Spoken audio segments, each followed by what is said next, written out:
Hello students, welcome to all students in our English classes. तो students, जैसा कि आपको पता है, हम क्लास 12th के लिए आपसे चैप्टर के क्वेश्चन आंसर करा रहे थे, लेकिन आज मैं आपके लिए एक बहुत ही इम्पॉर्टेंट नॉलेज लेके आई हूँ। कोई भी जो स्टूडेंट है, निश्चित रूप से वो ये तो मतलब अपनी जो परीक्षा की तैयारी है वो तो अच्छी तरह से कर लेता है, लेकिन उसे ये नहीं पता होता कि परीक्षा में हमें करके किस प्रकार से आना है। तो मान लीजिए हमने कोई भी चीज़ है, कोई भी सब्जेक्ट है, उसकी तैयारी तो बहुत अच्छी तरह से कर ली है, लेकिन हमें ये नहीं पता है कि एग्ज़ाम में उसको करके किस प्रकार से आना है, कौन सी चीज़ कितने मार्क्स की आएगी। अगर ये सब चीज़ें हमें पता नहीं होती हैं तो हम बस नंबर से उनको याद करते जाते हैं, लेकिन उनका कोई टारगेट नहीं बना पाते हैं।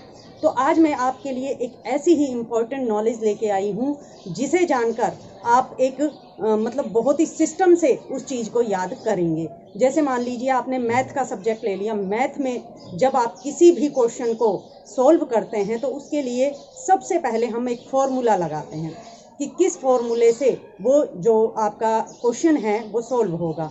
मान लीजिए आपने किसी भी, चाहे वो बीजीय गणित है, चाहे वो रेखा गणित है, चाहे वो अंक गणित है, किसी भी प्रकार का आपने क्वेश्चन उठाया है मैथ में, तो उसके लिए सबसे पहले आप फॉर्मूला क्रिएट करते हैं। तो इसी प्रकार से ज़रूरी नहीं है कि हम केवल मैथ में ही फॉर्मूले के हिसाब से काम करें। हमारे लिए इंग्लिश में भी कुछ फॉर्मूलाज होते हैं जिनके अकॉर्डिंग यदि हम किसी भी चीज़ की तैयारी करें तो निश्चित रूप से हमें बहुत ही अच्छे अंक प्राप्त होते हैं। तो स्टूडेंट्स, आज मैं वो ही अच्छे अंकों का खजाना आपके सामने लेके आई हूँ कि किस प्रकार से आप अच्छे अंक प्राप्त कर सकते हैं। तो इस सब्जेक्ट में, यानी इंग्लिश सब्जेक्ट में, और विशेष क्लास 12th और 10th के लिए, यानी बोर्ड क्लासेस के लिए बहुत ज़रूरी है कि किसी भी सब्जेक्ट की तैयारी करते समय उन्हें ये पता होना चाहिए कि कौन सी चीज़ या कौन सा जो टॉपिक है वो कितने नंबर का आ रहा है। तो इसी बात को ध्यान में रखते हुए आज हम आपके लिए एक ऐसा ही एक जिसको हमने कहा है important tips for exam of class 12, जिसके लिए हमने क्लास 12th के लिए बहुत ही इम्पोर्टेंट टिप्स लिए हैं कि किस प्रकार से आपका जो पेपर है वो आएगा और किस प्रकार से उसमें मार्क्स डिवाइडेशन होगा। तो स्टूडेंट्स देखिए, चलते हैं मार्क्स डिवाइडेशन के हिसाब से। देखिए स्टूडेंट्स, आपका जो एग्ज़ाम पेपर आएगा उसमें आपको सबसे पहले क्या दिया हुआ होगा कि सेक्शन दिए हुए होंगे, यानी एग्ज़ाम पेपर को जैसे ही आप ओपन करेंगे उसमें सेक्शन वाइज क्वेश्चन दिए गए होंगे आपको। सबसे पहले सेक्शन में आएगा सेक्शन नंबर ए, फिर आएगा बी और फिर आएगा सी। तो देखिए स्टूडेंट्स, जो सेक्शन ए होगा वो पूरे पेपर के हिसाब से 13 मार्क्स का आएगा, और जो सेक्शन बी होगा वो भी 30 मार्क्स का आएगा, और जो सेक्शन सी होगा वो 40 मार्क्स का आएगा। अब स्टूडेंट्स, हमको ये तो पता चल गया है कि ए, बी और सी 3 सेक्शन आएंगे और तीनों सेक्शन के मार्क्स हमको पता चल गया है, यानी ए सेक्शन 30 मार्क्स का, बी सेक्शन 30 मार्क्स का, और जो सी सेक्शन है वो 40 मार्क्स का आएगा। लेकिन अब हमें ये भी तो पता होना चाहिए कि आखिर इस सेक्शन ए में तो क्या आएगा, बी में क्या आएगा और सी में क्या आएगा। तो स्टूडेंट्स, आप घबराइए मत, इसके लिए भी हमने एक फॉर्मेट तैयार किया है। देखिए, जो हमारा सेक्शन ए है उसमें हमारे पास 2 क्वेश्चन आएंगे। देखिए स्टूडेंट, ये हमारा सेक्शन ए है, इसमें हमारे लिए 2 क्वेश्चन दिए जाएंगे। 2 क्वेश्चन कौन से होंगे हमारे लिए? एक तो जो पहला क्वेश्चन होगा वो होगा अनसीन पैसेज, जो कि लगभग 20 मार्क्स का, लगभग नहीं पूर्णतः 20 मार्क्स का ही आएगा। अनसीन पैसेज जो आएगा वो 20 मार्क्स का आएगा, और जो क्वेश्चन नंबर 2 होगा उसमें आएगा नोट मेकिंग, और नोट मेकिंग जो है आपका वो आएगा 10 मार्क्स का। अब इस नोट मेकिंग में क्या होगा कि आपका जो नोट मेकिंग है, इसमें जो नोट मेकिंग आएगा वो आपका आएगा 8 मार्क्स। ठीक है, 8 मार्क्स का तो आ जाएगा नोट मेकिंग, और बचे आपके इसमें से 2 मार्क्स। अब ये जो 2 मार्क्स होंगे इसके लिए आपका आएगा एक तो समरी राइटिंग,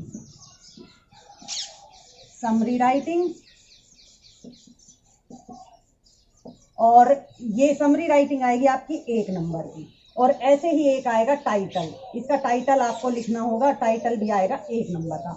तो इस प्रकार से आपके जो टोटल मार्क्स होंगे इस नोट मेकिंग के वो हो जाएंगे 10 मार्क्स। तो स्टूडेंट्स ये तो हो गया हमारा सेक्शन ए का मैटर कि सेक्शन ए में हमारे 2 क्वेश्चन आएंगे, जिसमें जो फर्स्ट क्वेश्चन है वो होगा अनसीन पैसेज का। इसमें अनसीन पैसेज दिए जाएंगे, अनसीन पैसेज दिया जाएगा और अनसीन पैसेज के हिसाब से ही उसमें जो क्वेश्चंस हैं वो दिए जाएंगे, जो कि आपके 20 मार्क्स के होंगे। फिर आ जाता है सेकंड क्वेश्चन इसका नोट मेकिंग। ये हम आपको बता चुके हैं कि नोट मेकिंग में क्या होगा कि 8 मार्क्स का तो आपका नोट मेकिंग वो आएगा, नोट मेकिंग का टॉपिक आएगा, और इसी में 1 नंबर का आपका आएगा समरी राइटिंग और फिर 1 नंबर का आपका आएगा टाइटल राइटिंग। तो इस प्रकार से आपका 10 मार्क्स का ये हो जाएगा, यानी कि कुल मिला के जो आपका सेक्शन ए है वो हो जाएगा 30 मार्क्स का, जो हम आपको पहले बता चुके हैं। अब आ जाइए सेक्शन बी पर। जो सेक्शन बी है हमारा वो हमारा शुरू होता है यहाँ से, यानी कि थर्ड क्वेश्चन से। जो सेक्शन बी है हमारा वो आएगा हमारा 30 मार्क्स का। अब वो कैसे आएगा देखिए स्टूडेंट, क्वेश्चन नंबर जो 3 होगा उसमें आपके पास चॉइस दी हुई होगी, यानी एडवर्टाइजमेंट आएगा, नोटिस आएगा, पोस्टर आएगा, जो कि ये तीनों ही 4 मार्क्स के आएंगे। यानी कि या तो एडवर्टाइजमेंट आएगा या नोटिस आएगा या पोस्टर आएगा, जो भी चीज इनमें से आएगी वो 4 मार्क्स की आएगी।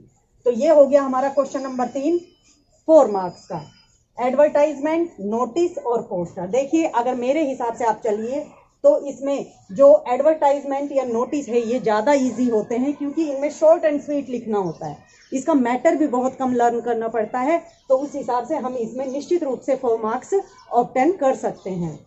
अब आ जाइए क्वेश्चन नंबर 4 की तरफ। क्वेश्चन नंबर जो 4 आएगा सेक्शन बी में, उसमें आएगा लेटर राइटिंग।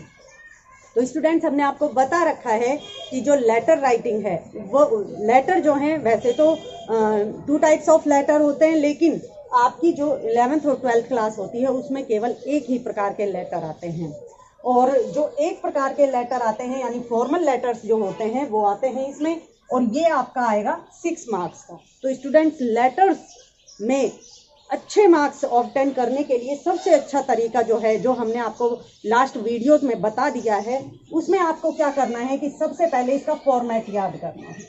अगर आपको किसी भी लेटर का फॉर्मेट याद हो गया, किसी भी लेटर का क्या सभी लेटर्स का फॉर्मेट तो एक जैसा ही होता है, तो आप उसका जो फॉर्मेट है उसे अच्छी तरह से लर्न कर लीजिए।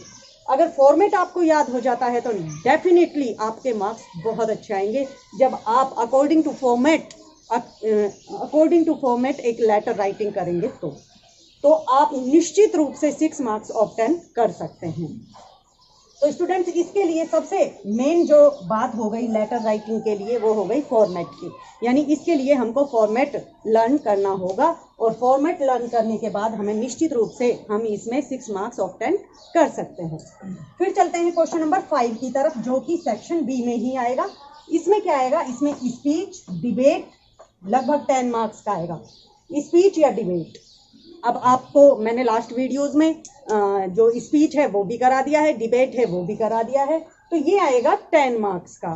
तो स्टूडेंट्स स्पीच या जो भी डिबेट है उसको मैंने आपको लास्ट वीडियोस में बता दिया था कि स्पीच, आर्टिकल, पैराग्राफ, डिबेट ये लगभग एक जैसे से होते हैं। इनमें कुछ मतलब एक 2 लाइन का थोड़ा डिफरेंस होता है। अगर आप उस डिफरेंस के अनुसार इनको प्रिपेयर करेंगे तो डेफिनेटली आपके जो मार्क्स हैं निश्चित रूप से बहुत अच्छे मार्क्स आप गेन कर सकते हैं। तो स्पीच और डिबेट इनमें जो मार्क्स होंगे आपके वो 10 मार्क्स का होगा। तो इस प्रकार से आप इसको 10 मार्क्स को गेन कर सकते हैं।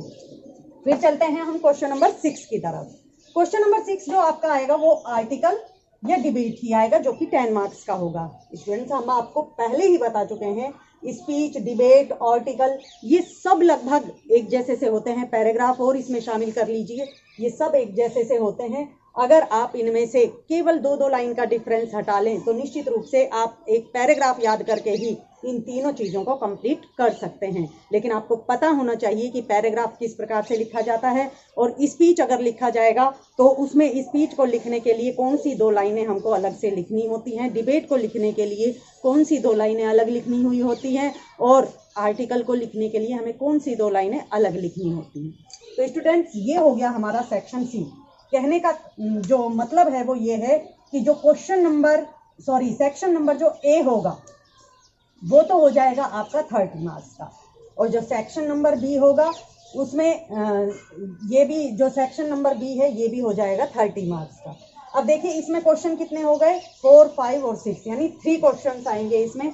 तो ये 30 मार्क्स का किस प्रकार से हुआ, हम इसके मार्क्स काउंट करते हैं। तो देखिए, एडवर्टाइजमेंट, नोटिस या पोस्टर, इनमें से एक क्वेश्चन आपके पास आएगा, यानी कि ये अथवा में आएंगे। ये चॉइस टाइप क्वेश्चन होंगे। अगर आपको एडवर्टाइजमेंट, नोटिस या पोस्टर कोई भी आ सकता है, वो 4 मार्क्स का आएगा। फिर आपके पास लेटर राइटिंग आएगा जो 6 मार्क्स का होगा। फिर स्पीच या डिबेट आएगा जो 10 मार्क्स का होगा, और फिर आएगा आर्टिकल या डिबेट जो कि 10 मार्क्स का होगा। तो स्टूडेंट्स, इसके जो मार्क्स हैं वो हम काउंट करते हैं, 4 + 6 + 10 + 10। तो ये कितने हो गए स्टूडेंट, 10, 10, 20, 26 और 26 और 4 30। तो इस प्रकार से ये जो हमारा सेक्शन बी है ये 30 मार्क्स का हो गया। तो हमने पहले ही आपको बता दिया था कि सेक्शन बी जो होगा वो 30 मार्क्स का होगा। देखिए स्टूडेंट्स, ये जो हमने स्लैश लगाया है इसका मतलब होता है अथवा। अथवा का मतलब होता है इनमें से एक चीज कोई भी आपको करनी होगी। ये जो स्लैश लगाया है इसका मतलब यही होता है, और ये इस मार्क्स की आएंगी। टोटल मार्क्स हो गए हमारे 30। अब चलते हैं सेक्शन नंबर सी की तरफ। सेक्शन नंबर जो सी है इसमें हमारे क्वेश्चन आएंगे 1, 2, 3, 4, 5 और 6। इसमें हमारे आएंगे 6 क्वेश्चन आएंगे। 6 क्वेश्चंस में से सबसे पहले जो क्वेश्चन नंबर 7 आएगा वो हमारा कुछ इस प्रकार से आएगा, क्वेश्चंस फ्रॉम पोएम, यानी कि जो आपके पोएम दी गई हैं बुक में, उन पोएम में से आपको 4 मार्क्स के क्वेश्चन करने होंगे। 4 मार्क्स का वो क्वेश्चन देगा, वो आपको लिखना होगा, उसका आंसर आपको लिखना होगा, उसको सॉल्व करना होगा, जो कि 4 मार्क्स का होगा। उसके बाद जो क्वेश्चन नंबर 8 आएगा वो आएगा short types question any 4, 3 × 4 = 12 marks. तो स्टूडेंट्स देखिए, इसका अर्थ समझिए कि जो आपका क्वेश्चन नंबर 8 आएगा उसमें से आपको 6 क्वेश्चन वहां पे दिए जाएंगे। 6 क्वेश्चन, यानी टोटल क्वेश्चन कितने होंगे, 6 क्वेश्चन दिए जाएंगे, जिनमें से आपको 4 क्वेश्चन करने होंगे, यानी शॉर्ट टाइप क्वेश्चन होंगे। ये 6 क्वेश्चंस आपको दिए जाएंगे, उनमें से आपको 4 क्वेश्चन सॉल्व करने हैं। और ये जो 4 क्वेश्चन होंगे ये पर क्वेश्चन मार्क्स होगा इसका 3 नंबर का, यानी कि 3 × 4 कितना हो गया, 12 मार्क्स हो गया। यानी कि ये जो 4 क्वेश्चंस हैं ये आपके टोटल 12 मार्क्स के आएंगे। अब आ जाइए क्वेश्चन नंबर 9 पर। जो आपका क्वेश्चन नंबर 9 होगा वो आएगा लॉन्ग क्वेश्चन 1 आउट ऑफ 3। इसमें आपको क्या करना है, 3 लॉन्ग क्वेश्चन दिए जाएंगे, जिनमें से आपको एक क्वेश्चन करना होगा। एक क्वेश्चन जो होगा वो लगभग 6 नंबर का होगा। तो ऐसे ही आपको जो क्वेश्चन नंबर 9 और 10 आएगा इसमें ऐसे ही दोनों ही क्वेश्चंस में 3 क्वेश्चंस आपको दिए जाएंगे, जिनमें से आपको 2 क्वेश्चंस सॉल्व करने हैं, और पर क्वेश्चन मार्क्स होगा 6, यानी कि 6 × 2 = 12 मार्क्स। यानी कि ये जो लॉन्ग टाइप क्वेश्चन आएंगे इनमें से आपको 2 क्वेश्चंस सॉल्व करने हैं, जिनके मार्क्स होंगे 12। तो इस प्रकार से ये हो जाएंगे 12 मार्क्स के। अब जो क्वेश्चन नंबर 11 और 12 आएगा सेक्शन सी का, उसमें आपको लास्ट में क्या करना है कि ये स्लैश जो दिया हुआ है इसका अर्थ है इनमें से एक करना होता है, कि या तो कोई नॉवेल आएगा, और नॉवेल नहीं आएगा तो जैसे ये कैरेक्टर स्केच दे देंगे उसमें आपको, यानी कि किसी भी पर्सन का कैरेक्टर स्केच आपको लिखना होगा। तो इसमें आपको क्या करना है, इसमें भी ऐसे ही आपको 2 क्वेश्चंस सॉल्व करने होंगे, जो पर क्वेश्चन मार्क्स होगा 6 मार्क्स का, यानी कि 2 × 6 = 12 मार्क्स। तो स्टूडेंट्स इस प्रकार से ये आपका जो सी सेक्शन है ये हो जाएगा आपका 40 मार्क्स का। अब इसके हम मार्क्स एक बार काउंट कर लेते हैं। तो देखिए सेक्शन सी हमारा यहाँ से शुरू हुआ, ये 4 + 12 16 + 12 कितने हो गए? यहाँ से गिनना शुरू कीजिए आप। जैसे जो लास्ट 11 और 12 नंबर का क्वेश्चन है वो हो गया 12 नंबर का, फिर 9 और 10 जो क्वेश्चन नंबर है वो हो गया 12 नंबर का, और फिर जो 8 क्वेश्चन है, क्वेश्चन नंबर 8 है वो हो गया आपका 12 नंबर का। तो ये तीनों हो गए 12 1 जा 12, 12 2 जा 24 एंड 12 3 जा 36, यानी कि ये हो गए 36 मार्क्स। और 4 मार्क्स का ये हो गया आपका क्वेश्चन नंबर 7, और 36 और प्लस 4 ये इज इक्वल टू 40। तो इस प्रकार से ये जो आपका सेक्शन सी होगा ये 40 मार्क्स का आएगा। तो स्टूडेंट्स, अगर आप इस हिसाब से इस आपके पेपर को सॉल्व करते हैं तो डेफिनेटली आप बहुत ही गुड मार्क्स ऑब्टेन कर सकते हैं। एक प्रकार से ये जो हमने आपको तरीका बताया है ये गुड मार्क्स गेन करने का एक बहुत ही अच्छा तरीका है। अगर आप इस हिसाब से अपना कार्य करके आएंगे तो डेफिनेटली आपके मार्क्स बहुत अच्छे आएंगे और आपको घबराहट भी नहीं होगी कि हमारा टाइम बचेगा या नहीं बचेगा। देखिए स्टूडेंट्स, एक बात और इम्पोर्टेंट है इसके लिए जो मैं आपको वर्ड्स में नहीं लिखवा सकती, केवल बोल के ही बता सकती हूँ, और वो बात ये है कि जब भी कभी आप एग्ज़ाम देने के लिए बैठते हैं तो सबसे पहले आपको क्या करना चाहिए कि सबसे पहले आपको क्वेश्चंस रीड करने चाहिए। क्वेश्चन रीड करने के बाद आपको ये देखना चाहिए कि उनमें से ऐसे कौन से क्वेश्चन हैं जो आपको बहुत ही अच्छी तरह से आते हैं। तो सबसे पहले आप मतलब बिल्कुल सही नंबरिंग करते हुए वो क्वेश्चन कीजिए जो आपको अच्छी तरह से आते हैं। लेकिन एक बात आपको ध्यान रखनी है कि क्वेश्चन जब भी आप करेंगे तो ये नहीं कि एक क्वेश्चन आपको बहुत अच्छी तरह से आ रहा है तो उसमें तो बहुत ज़्यादा टाइम दे दिया और दूसरे क्वेश्चन की आपने चिंता ही नहीं की कि क्या करना है और क्या नहीं करना है। तो आपको ये बात विशेष रूप से याद रखनी है कि भले ही आपको क्वेश्चन कितनी भी अच्छी तरह से आता है लेकिन आपको दूसरे क्वेश्चन के लिए भी समय निकालना है। तो ये तो बात हो गई कि सबसे पहले आपको वो क्वेश्चन सॉल्व करने हैं जो आपको बहुत अच्छी तरह से आते हैं। दूसरी मेन बात यह है कि जब भी आप एग्ज़ाम देने के लिए बैठते हैं उसी टाइम सबसे पहले एग्ज़ाम पेपर को देख के आप जो भी मतलब जितने भी उसमें क्वेश्चन दिए गए हैं उन क्वेश्चंस की मार्क्स के अनुसार, यानी वो कितने कितने मार्क्स के हैं उसके हिसाब से आपको उनका जो टाइम है वो डिवाइड कर लेना है कि हमें ये क्वेश्चन इतने समय में करना है, ये क्वेश्चन इतने समय में सॉल्व करना है। यदि आप इस तरीके से करते हैं तो डेफिनेटली लास्ट में आपके पास 10 या 15 मिनट बचने चाहिए। अब वो 10 या 15 मिनट जो बच जाएंगे उसमें आपको क्या करना है कि दोबारा से जब ये कंप्लीट पेपर आप सॉल्व कर लेते हैं उसके बाद दोबारा से उस पेपर को देखने का भी टाइम मिलना चाहिए। तो वो 10 या 15 मिनट जो आपके बचेंगे उसमें आप पूरे पेपर को चेक कर लीजिए। तो इस तरह से अगर आप लास्ट में इस पूरे पेपर को चेक करेंगे तो आपका कोई क्वेश्चन भी नहीं बचेगा और आपका पूरा पेपर भी सॉल्व हो जाएगा। देखिए स्टूडेंट्स, आप जो भी कार्य करते हैं एक सिस्टम होना चाहिए उसका। तो सिस्टम के लिए टाइम का ध्यान रखना बहुत ज़रूरी होता है। आप कभी भी कोई भी कार्य करते हैं उसमें आपको टाइम का विशेष ध्यान देना होता है। तो पेपर करते समय भी आपको टाइम का विशेष ध्यान देना है। तो स्टूडेंट्स, मुझे जितनी जानकारी इस बारे में देनी थी, मेरा खुद का अनुभव है कि यदि आप इस नॉलेज के अकॉर्डिंग अपना पेपर सॉल्व करेंगे तो बहुत ही अच्छे गुड मार्क्स आप प्राप्त कर सकेंगे। तो स्टूडेंट्स, आज के लिए इतना ही। अब आपसे नेक्स्ट वीडियो में मुलाकात होगी, तब तक के लिए थैंक्स।